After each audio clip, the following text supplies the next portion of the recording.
A paz de Cristo a todos os meus irmãos.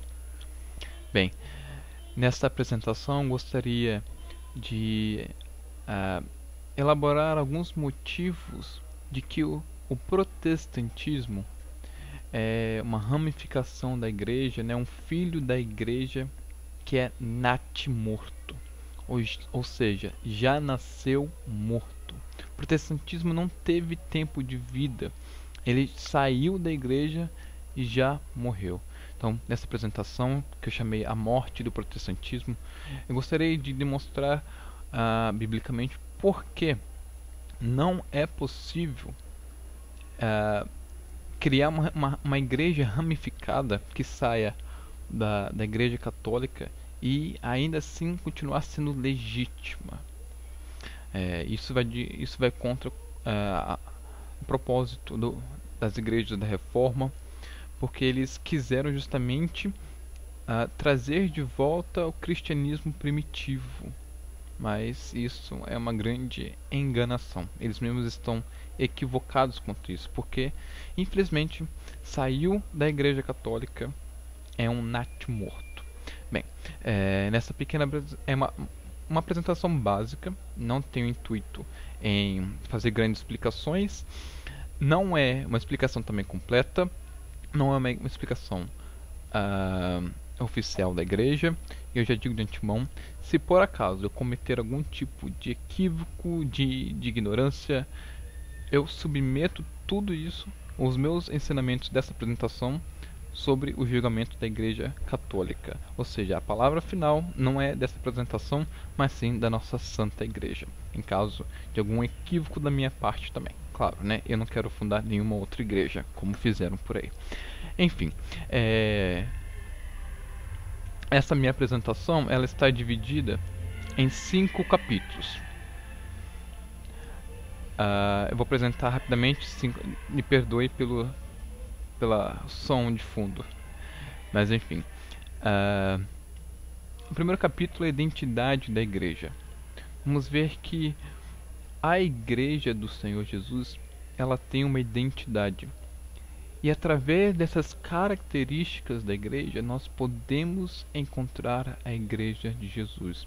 Isso é totalmente o contrário que o protestantismo diz, que a igreja é invisível. Não, a igreja possui identidade e por suas características que brilham ao mundo, nós podemos e devemos encontrá-la. Ela é, portanto, visível. Capítulo 2, Coluna da Verdade.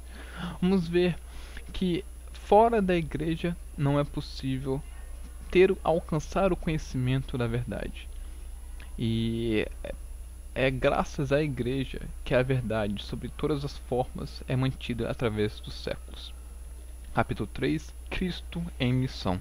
Esse capítulo é muito interessante pelo motivo de que o nosso Senhor Jesus Cristo continua a sua missão aqui na terra através do ministério da igreja. Então vamos ver como que Cristo continua a serviço da humanidade pelos serviços prestados pela igreja. Esse é um capítulo que eu considero bastante interessante. Capítulo 4, autoridade transmitida. Vamos ver que para exercer essas atividades de pregação, de sacramentos, ou seja, mais o que for que exista também nas igrejas protestantes, é necessário ter uma autorização de nosso Senhor Jesus. Capítulo 5, contra a divisão. Vou falar brevemente por que a igreja do nosso Senhor não pode ser dividida. Espero que aproveitem. Capítulo 1, identidade da igreja. Como eu disse, a igreja possui características visíveis e através dessas características nós podemos encontrá-la. Bem, a primeira característica é que ela é una. Sede solícitos em conservar a unidade do Espírito no vínculo da paz. Sede um só corpo e um só Espírito, assim como fossem chamados pela vocação a uma só esperança, a um só Senhor, uma só fé e um só batismo. Então, já vemos aqui claramente que é a vontade de Jesus que nós comunguemos de uma só fé, porque nós temos um só Senhor E esse Senhor não é Deus de confusão, nós temos que ter apenas uma fé. E veja que nós temos que conservar essa unidade do Espírito. E temos que ser também um só corpo e um só Espírito. Portanto, o que o protestantismo tem feito foi ramificar cada vez mais, né? Por exemplo, nós temos as igrejas protestantes mais tradicionais, luterana, presbiteriana, metodista, mas essas igrejas todas existem ramificações delas mesmo, entendeu? Justamente porque eles não mantiveram uma unidade. A igreja sempre teve algumas questões difíceis de serem debatidas em questão de doutrina, mas ao invés de cada uma, vamos dizer, de cada sacerdote ou fiel, ou seja o que for, sair por aí divulgando o seu entendimento de doutrina, não, faziam reuniões para poder debater essa doutrina, né? E de forma em um só corpo e um só espírito chegar a um consenso de todas as partes e assim não violentar essa unidade de um corpo e de um espírito. A igreja também tem característica de ser santa. Veja o que o Senhor Jesus disse: santifica-os pela verdade, a tua palavra é a verdade. Também vemos: vos escolheu Deus para vos dar a salvação pela santificação pelo Espírito e pela fé na verdade. Então nós também somos salvos pela fé. Quero dizer, a fé também faz frutificar em nós a salvação. Veja que lá no começo disse: santifica-os pela verdade.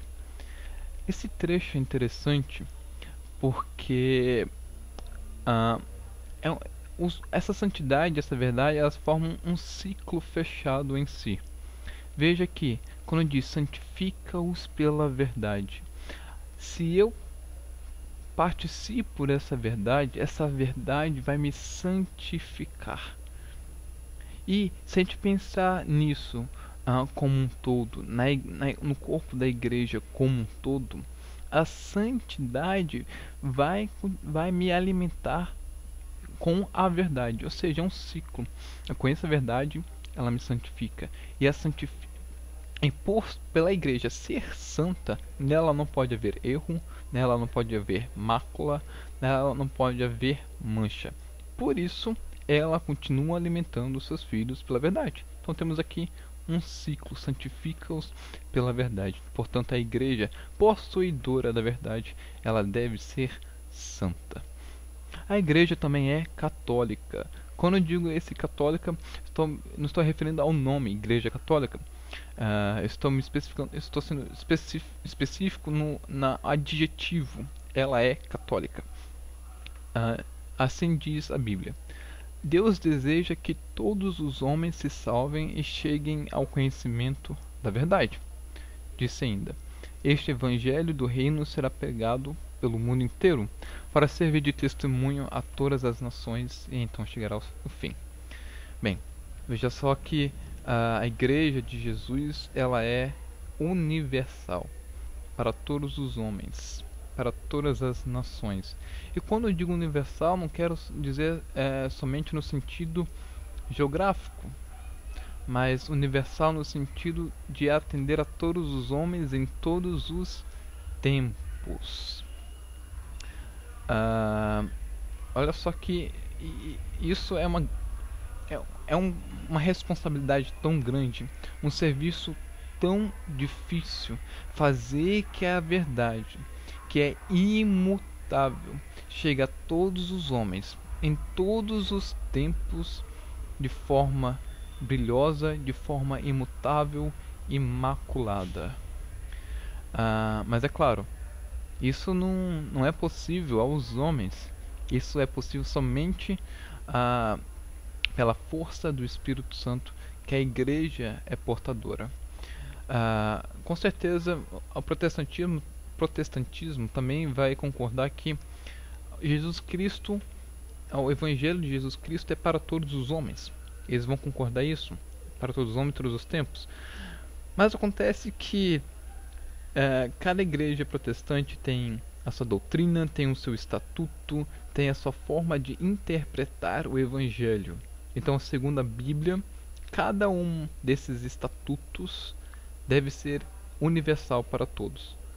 Mas daí temos um problema, porque nós vamos ter vários evangelhos que é universal para todos, que é universal. Isso é um grande problema, porque quando vários evangelhos são universais, um evangelho vai ter que sobrepor o outro, né? Porque já que são para todos os homens, então o estatuto da Assembleia de Deus é para todos os homens, a presbiteriana é para todos os homens, a Igreja Católica é para todos os homens, a luterana é para todos os homens. Vamos ter uma sobreposição dessa universalidade, essa catolicidade, perdão. Isso é um problema. Então é claro que quando Jesus diz que o seu evangelho é para todas as nações, ele confia a igreja aos cuidados do Espírito Santo de tal forma que a sua verdade chegue a todos os homens sem haver nenhum tipo de mácula. Porque até mesmo, como diz nesse verso, é vontade de Deus que todos cheguem a um conhecimento da verdade. Então, se esse é o desejo de nosso Deus, é claro que Ele toma conta da sua igreja para que o seu conhecimento chegue a todos. E quando eu digo verdade, não pode haver variações da verdade. Não pode haver uma segunda verdade. Qualquer coisa que esteja fora disso já é uma inverdade. Então, por ser católica, por ser universal a todos, esse princípio nos leva que só pode haver um evangelho, um só estatuto, uma moral, uma doutrina. A igreja também é apostólica. Tiago, Cefas e João, que são considerados as colunas reconhecendo a graça que me foi dada. Também diz em Efésios: vós sois edificados sobre o fundamento dos apóstolos. Então vemos aí que a doutrina, o ensinamento da nossa religião, ela tem que ser fundamentada sobre os apóstolos. Porque Jesus não disse ide pelo mundo e fazer cópia, fazer xerox dessa Bíblia. Porque ele não entregou a ninguém uma Bíblia feita. Ele não pediu que se escrevesse uma Bíblia, não pediu que se escrevesse o Novo Testamento. Ele pediu que a igreja fosse e pregasse. Porque é a igreja portadora da verdade. Principalmente no quesito dos apóstolos e dos nossos atuais bispos. E graças a Deus, realmente pela graça de Deus, a sua tradição se manteve viva durante todos esses séculos. Muitas igrejas podem dizer: a nossa igreja também tem essa preocupação de ser apostólica, no sentido de ter o ensinamento que os apóstolos deram, né? O que não é tão difícil, porque somente Paulo deixou aí várias cartas, né? Então, segundo ele, só você ler a Bíblia, você já segue esse fundamento deles, né? Porque na Bíblia já está registrado os ensinamentos dos apóstolos. Contudo, a gente sabe que não existe apenas uma interpretação para essas epístolas que Paulo nos deixou e os evangelhos e tal. Então confiar que eu pegando uma carta, o evangelho, e interpretá-la, não é mesmo que seja as palavras de um apóstolo, isso não é ter fundamento apostólico. Isso é ter fundamento humano, individual. Eu vou ler as cartas dele e eu vou pregar o que eu interpretei que seja o certo. E a gente sabe muito bem, a gente vê por aí diversas interpretações. Bem, são cada uma delas apostólicas? A igreja também deve ser infalível, essa é uma característica dela.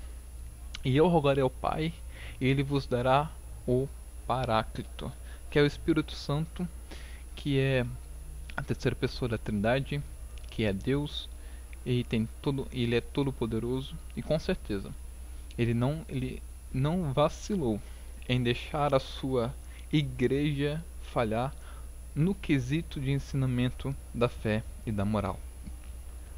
Se por acaso nós temos hoje uma diversidade de fé, não é porque o Espírito Santo falhou, mas porque os próprios homens decidiram sair da verdade, do fundamento da verdade. Portanto, essas igrejas são natimortas. Bem, continuando com o próximo capítulo, a igreja também é coluna da verdade. Nosso Senhor Jesus Cristo disse: quem vos ouve, a mim ouve, e quem vos rejeita, a mim rejeita. E quem me rejeita, rejeita aquele que me enviou. Veja que o Senhor diz que ouvir a igreja é ouvir a própria voz de Deus, ouvir a sua voz e a voz daquele que enviou, Deus. Todavia, se eu tardar, quero que saibas como deves portar-te na casa de Deus, que é a igreja de Deus vivo, que é coluna e sustentáculo da verdade. Meus irmãos,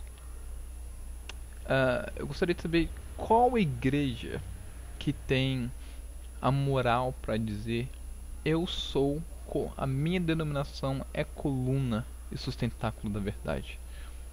Bem, talvez alguns deles digam: nosso Senhor é a verdade, denominação não salva, o que salva é a fé em Jesus Cristo. Mas tome cuidado, né? Porque o Senhor disse: eu sou, quem vos ouve a mim ouve, e quem me rejeita a mim rejeita. Veja só que essas milhares de denominações que nasceram no protestantismo, que risco que um fiel tem em acabar escolhendo a igreja errada e acabar rejeitando o Senhor. Veja só. Bem, eu gostaria que os protestantes me explicassem isso, né? Porque já que ouvir a voz da igreja e, né, eu considero que as igrejas protestantes se digam que de alguma forma eles têm autoridade para falar em nome de Jesus. Afinal, as igrejas todas comungam dessa responsabilidade de fazer pregação. Será que eles têm essa moral para falar? Sim, nós com certeza estamos educando os nossos fiéis de forma que agrade Jesus. Bem, capítulo 13, capítulo que é muito interessante, é Cristo em missão. Eu vou estar falando brevemente como que a missão de Cristo é continuada pela igreja, ou seja, é o próprio Cristo que continua a sua missão aqui na terra através da igreja. Disse-lhe outra vez: a paz esteja convosco. Como o Pai me enviou, assim também eu vos envio. Aí soprou o Espírito Santo sobre eles. Em João 17 diz: como tu me enviaste ao mundo, também eu os enviei. Esses trechos são muito interessantes, porque olha só o que o Senhor Jesus disse: como o Pai me enviou, assim também eu vos envio. Agora, imagina só quais foram as responsabilidades, as incumbências do nosso Senhor Jesus que ele teve, e que esses são os motivos para que nosso Senhor Deus Pai o tenha enviado. Então, dessa mesma forma, ele transmite essa missão aos discípulos, dizendo: como o Pai me enviou, eu também vos envio. Em seguida, vou estar fazendo várias analogias de como a igreja continua prestando os mesmos serviços e que o nosso Senhor teve enquanto ele esteve visivelmente aqui na terra. Bem, Jesus lhe respondeu: Eu sou o caminho, a verdade e a vida. Ninguém vem ao Pai senão por mim. Nossas analogias sobre essa missão de Cristo começa com esse versículo. O Senhor disse: Eu sou o caminho, eu sou a verdade e a vida. Portanto, a igreja visível também é o caminho, a verdade e a vida. Nós já dissemos, a igreja é coluna e sustentáculo da verdade, porque Cristo é a verdade. O Senhor disse que eu sou o caminho para o Pai, ninguém vem a Ele senão por mim. A igreja também da mesma forma, porque a igreja apresenta a palavra de Deus, ela ministra os sacramentos, e tudo isso são esses sacramentos são caminhos para Deus, né? A sua pregação são caminhos para Deus. E o Senhor disse que eu sou a vida. Ninguém vem ao Pai senão por mim. Então veja que a igreja também salva. Apesar que o protestantismo diz a igreja não salva ninguém, a doutrina não salva ninguém, tem que aceitar Jesus e não sei o que. É engano? É engano, porque a igreja, por ser o próprio Jesus Cristo, essa igreja visível, ela também é possuidora da vida. E ninguém vai ao Pai fora da igreja. Por isso que eu disse que o protestantismo é um natimorto, porque eles se desligaram de Deus, se desligando da igreja. Claro, né? Tudo isso que eu tenho falado tem algumas observações. Não estou condenando os nossos irmãos protestantes ao inferno. Como eu disse lá no começo da apresentação, tudo isso tem alguns ensinamentos mais detalhados, alguns poréns.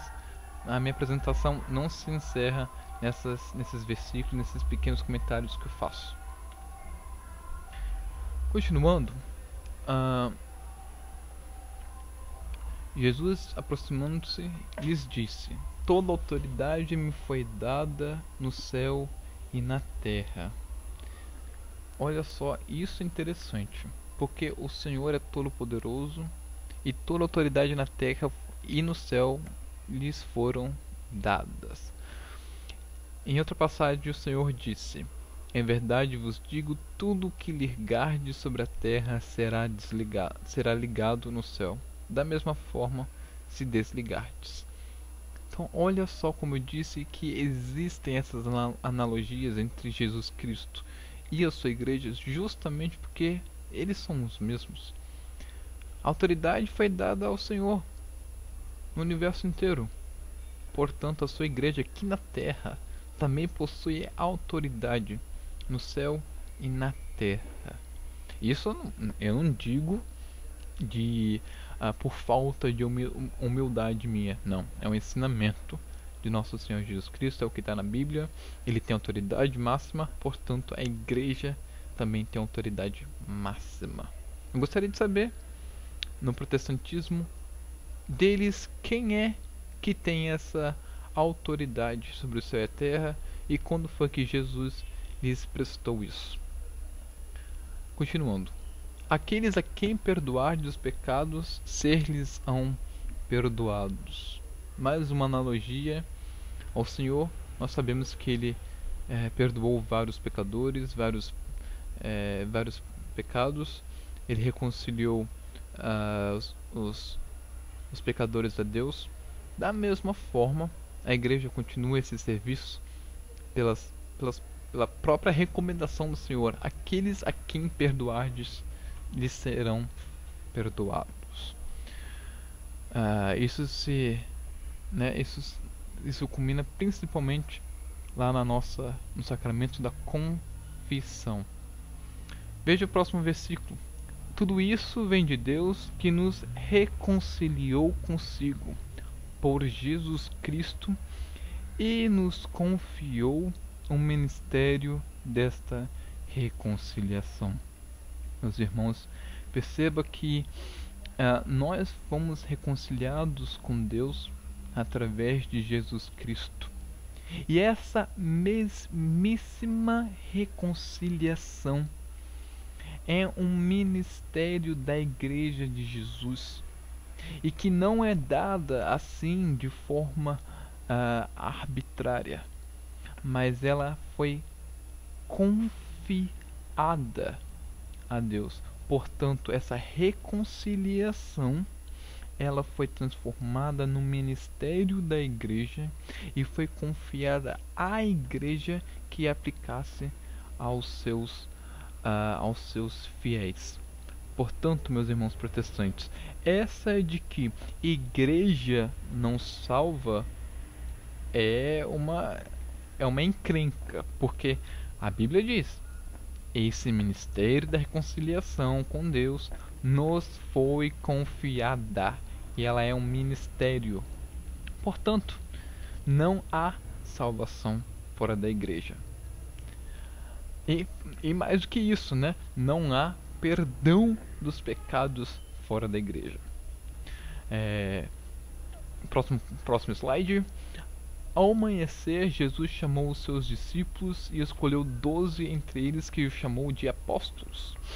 Os 11 deitaram sorte e caiu a sorte em Matias, que foi incorporada aos 11 apóstolos. Veja que também foi uma atividade do Senhor eleger apóstolos para poder para fazer a sua igreja frutificar. E veja que após Judas, eles fizeram uma espécie de eleição, vamos dizer assim, né? Na verdade foi na sorte, né? Tirando a sorte para poder eleger um novo apóstolo e completar o número de 12. A gente vê nessa passagem o que a gente chama de sucessão apostólica. Em sintonia com o que eu já estou explicando aqui, a igreja, por ser o próprio Cristo em missão, ela precisa ser contínua, né, a todas as nações em todos os tempos. Então, foi incumbência dos apóstolos eleger novos apóstolos e dar a outros a mesma autoridade que o Senhor deu para que essa igreja não cessasse. Então nós temos aí uma evidência da sucessão apostólica. E eu vou apresentar mais algumas à frente. Assim, todas as vezes que comeis deste pão e bebeis deste cálice, anunciais a morte do Senhor até que venha. Veja só, meus irmãos, lá atrás eu disse: como o Pai me enviou, assim também eu vos envio. E o Senhor foi mandado ao mundo para se sacrificar por nós num Calvário. Portanto, também é incumbência da igreja continuar atualizando o Calvário de nosso Senhor através da nossa Santa Ceia, que o próprio Senhor pediu para que continuássemos. E veja que Paulo diz que anunciaremos a morte do Senhor até que ele venha. Os protestantes brigam com a gente falando que nossas cruzes possuem o Cristo crucificado e que ele já ressuscitou e nananana, mas nós pregamos o Cristo crucificado, nós anunciamos a morte do Senhor. Não que nós tenhamos prazer em ver Cristo sofrer, em saber que ele morreu. Não. A nós, cristãos legítimos, a morte do Senhor, a cruz do Senhor, ganharam mudaram de significado totalmente, ganharam totalmente um novo significado através da ressurreição do nosso Senhor Jesus Cristo.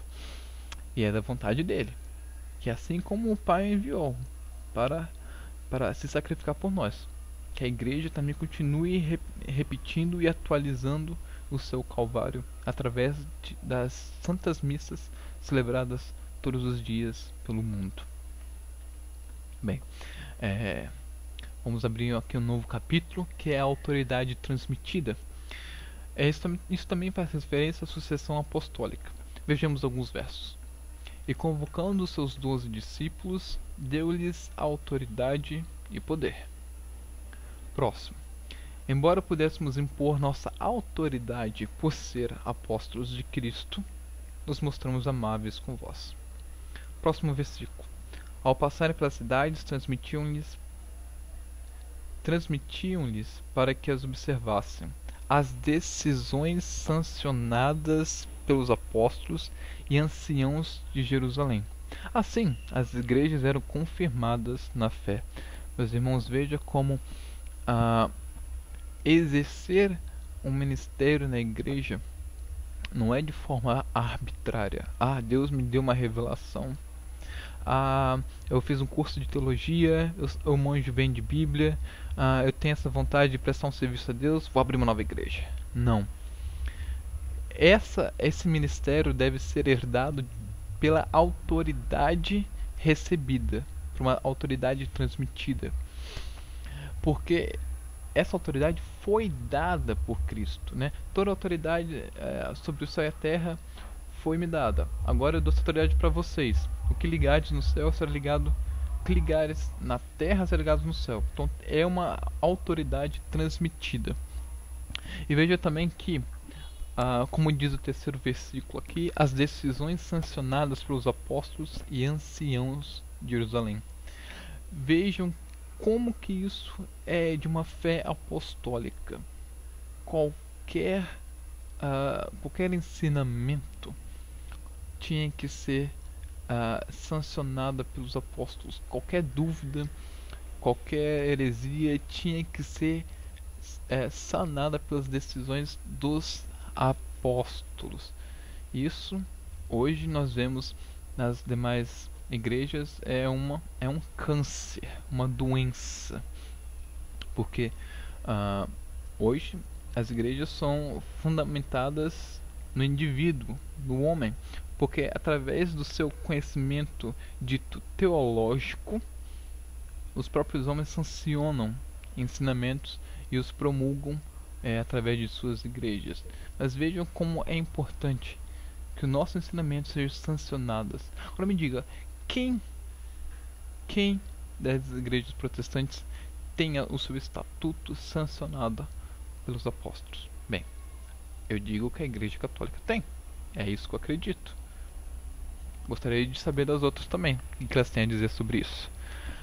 Vejam também que o versículo diz confirmadas na fé. Isso também lembra lá quando Jesus disse a Pedro: confirma os teus irmãos. Temos aí então que a fé do povo, ela tem que haver uma referência. Essa referência é a igreja. Cuidai de vós mesmos, de todo o rebanho, sobre o qual o Espírito Santo vos constituiu bispos.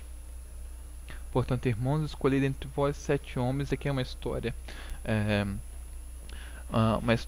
nos Atos dos Apóstolos sobre 7 homens que vão receber o sacerdócio, cheios do Espírito Santo e de sabedoria, aos quais encarregaremos este ofício. Veja só, encarregaremos este ofício. Os apóstolos vão encarregar alguém de continuar esse ofício divino. Escolheram então Estevão, homem cheio de Espírito Santo, e mais alguns outros que ele menciona aqui. Apresentaram então, a comunidade apresentou esses irmãos aos apóstolos, e estes, orando, impuseram-lhe as mãos. Para que impuseram-lhe as mãos? Volta no primeiro versículo. O Espírito Santo vai constituí-los como presbíteros, bispos, seja lá o que for. Então veja aqui, para alguém ter a licença de Deus para pregar e ministrar na igreja, tem que haver uma licença divina, principalmente essa que foi herdada ao longo de todos esses séculos através da sucessão de apóstolos. Gostaria de saber então, nas igrejas evangélicas, aonde que eles têm essa licença de Deus assinada por Deus para continuar evangelizando as suas doenças protestantes. Por esse motivo eu te exorto a reavivar a chama do dom de Deus que recebestes pela imposição das minhas mãos. Mais uma vez, esse serviço de sacerdote, de presbítero, de bispo, ele tem que ser transmitido. E era costume dos apóstolos transmitir pela força do Espírito Santo através da imposição das mãos. Ou seja, veja que não é qualquer pessoa que pode simplesmente impor as mãos, mas alguém que anteriormente já lhe tenha sido imposta. Vamos ver se esses versículos vão falar um pouco mais sobre isso. Não negligencieis o carisma que está em ti e que te foi dado por profecia, quando a Assembleia dos Anciãos te impôs as mãos. Essa Assembleia dos Anciãos são os presbíteros, se não me engano, são bispos, que eles receberam essa imposição de mãos, e eles tinham a incumbência de impor a mão a outros para poder transmitir esse seu sacerdócio. Eu te deixei em Creta para acabares de organizar tudo e estabeleceres anciãos em cada cidade, de acordo com as normas que te tracei. Vejam que os apóstolos, nesse caso, a Tito, né? Tito recebeu essa imposição, essa autoridade, e agora ele pode nomear outras pessoas que ele deseja, para que também sejam parte desse presbitério, através da imposição das mãos. Nesse slide aqui, a gente viu que Estevão foi dito como um homem cheio de fé e do Espírito Santo. Contudo, ele não poderia exercer nenhum serviço especial na igreja, apesar de estar cheio de Espírito Santo. Ele tinha que receber essa autoridade. Então, quem disse que um pastor que também sabe muito de teologia, se diz cheio do Espírito Santo, tem essa licença para abrir uma igreja e continuar o serviço que os apóstolos quiseram que a igreja continuasse? Bem, para terminar nossa apresentação, vou falar sobre os problemas da divisão. Jesus, porém, penetrando nos seus pensamentos, disse: todo reino dividido contra si mesmo será destruído. Então, pode a igreja sobreviver estando ela dividida com vários, não digo diferentes carismas, não é isso. Estou falando dividida no sentido de espírito, de fé, dividido em esperanças diferentes. Claro que não. Por isso que lá no começo disse que o protestantismo é natimorto, porque o reino do Senhor, ou seja, melhor dizendo, a sua igreja não pode ir à falência, porque nosso Senhor é todo-poderoso. Quem é que pode contra Deus? Sua igreja também, ela é toda-poderosa. Ela não pode ir à falência, porque o Senhor prometeu: as portas do inferno não prevalecerão. Portanto, como diz esse versículo, será destruído. Bem, a gente sabe que a igreja não vai ser destruída. Logo, qualquer um que se divida da igreja é que causa a própria destruição. O protestantismo é um natimorto. Já nasceu morto. Não teve nenhuma chance de viver. Rogo-vos, irmãos, em nome de nosso Senhor Jesus Cristo, que todos estejais em pleno acordo e que não haja entre vós divisões. Vivei em boa harmonia, no mesmo pensamento e no mesmo julgamento. Mais uma vez aí, que não é da vontade do nosso Senhor, transmitido aqui pelas palavras de Paulo, que as igrejas possuam pensamentos diferentes, julgamentos diferentes, que elas não sejam divididas, porque dividir a fé é um atentado contra o corpo de nosso Senhor Jesus Cristo, que é a sua igreja. A gente sabe que não é possível dividir o Senhor. Então quem tenta dividir o Senhor, na verdade, está se autodestruindo. O homem que assim fomenta divisões, depois de advertir uma e duas vezes, evita-o. visto que esse tal é um perverso e se condena a si próprio, como eu já disse anteriormente. Essa passagem aqui também é muito interessante, porque foi o nosso Senhor Jesus Cristo que a disse, e ela disse em forma de oração. Veja que essa oração do nosso Senhor Jesus, gostaria de chamar dois pontos como atenção. Ele vai usar palavras repetidas, ou seja, né, os protestantes dizem que nós não podemos repetir as palavras, mas enfim, né, Jesus mesmo repetiu. Né, ele repetiu essas palavras e as disse em forma de oração.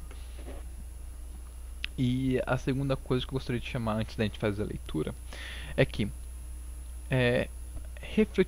refletirmos o seguinte: será que Deus, nosso Pai, ele não atendeu a oração de seu filho nesse momento? Jesus vai rogar pela unidade da igreja. Será que Deus não atendeu a oração de seu filho, que os seus discípulos se mantivessem unidos? Será? E hoje, como que nós poderíamos entender a unidade dos cristãos através dessas milhares de denominações?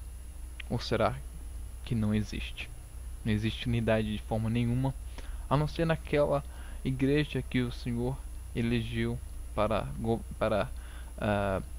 evangelizar o mundo. Vamos ler aqui. Santifico-me por eles, para que também eles sejam santificados pela verdade. Não rogo somente por eles, mas por aqueles que por sua palavra hão de crer em mim, para que todos sejam um, assim como tu, Pai, estás em mim e eu em ti, para que também eles estejam em nós, e o mundo creia que tu me enviaste. Eu neles, e tu em mim, para que sejam perfeitos na unidade, e o mundo reconheça que me enviaste e os amaste, como amaste a mim. Então veja essa oração do Senhor, pedindo pela unidade da igreja. Sinceramente, eu acredito sim, que essa oração do Senhor tenha sido entendida e ela seja visível pela forma da Igreja Católica, que através desses milênios tem se mantida unida e perseverando na verdade que o Senhor falou, que pela verdade a igreja seria santificada, e pela santidade ela mantém a verdade, porque na santidade não pode haver mácula. Eu sinceramente acredito que essas orações do Senhor se concluam na Igreja Católica. Veja também que o Senhor disse que pela unidade dos cristãos o mundo creria que o Senhor foi enviado pelo Pai, que o Senhor creria que o mundo creria em Deus e creria no Evangelho pela unidade dos cristãos. E o Senhor disse aqui, nesse parágrafo, perfeitos na unidade. Perfeitos na unidade. Claro, não estou sendo... eu não quero esquecer aqui dos problemas que a igreja teve. A igreja, com certeza, na parte do clero teve alguns problemas. A igreja chamou concílios para poder resolver, oficializar algumas respostas, não criar doutrina, mas oficializar algumas respostas. Mas tudo isso a gente sabe que o Satanás também é um inimigo da igreja. Ele quer que os homens seguem suas vistas e não vejam que a verdade está na igreja, que a igreja pode falhar ou que ela não é santa, justamente para que a gente, não crendo nessa santidade da igreja, não encontre unidade e percamos um pouco da fé que o Senhor veio para o mundo para nos salvar, como ele rogou aqui nessa passagem. Então, irmãos, vamos tentar ser perfeitos na unidade. não é meia perfeição ou um quarto de perfeição. É perfeição mesmo, né? Afinal, a perfeição não pode ter graus de perfeição. Ah, bem, acho que é só isso sobre esse slide e obrigado pela atenção. A paz de Cristo esteja a todos. Gostaria de deixar esse pequeno recado para vocês. Keep calm and read the catechism. Leiam o catequismo. Esse é um recado tanto para os católicos quanto para os protestantes. Para os católicos, porque eu sei que eles têm dúvidas sobre os ensinamentos da igreja, então procurem pessoas que sabem realmente sobre o ensinamento da igreja ou consulte esse livrinho amarelinho para vocês poderem saber. E também aos protestantes, que eu sei porque eu visitei o Adventismo e quase saí da igreja, ou por um momento saí da igreja. Mas eu saí da igreja porque o que eu via da igreja era o que os outros falavam. Quando eu fui procurar o que a igreja dizia de si mesmo, eu descobri uma outra história que não tinham sido contadas. Então eu gostaria que os protestantes também aprendessem sobre o catolicismo a partir do próprio catolicismo. Isso principalmente em questão de doutrina e em questão de história. Tá bom? Então, aos meus irmãos, a paz de Cristo. Eu espero que vocês tenham aproveitado essa apresentação. Eu não sou teólogo, não sou um grande conhecedor do catecismo, de patrística. Eu não tenho uma oratória perfeita. Então, apesar desses meus pequenos defeitos em questão de estar aqui fazendo esse vídeo para vocês, sejam apenas pequenas coisas que eu espero que não tenham atrapalhado a atenção de vocês, o entendimento, ok? A paz de Cristo a todos.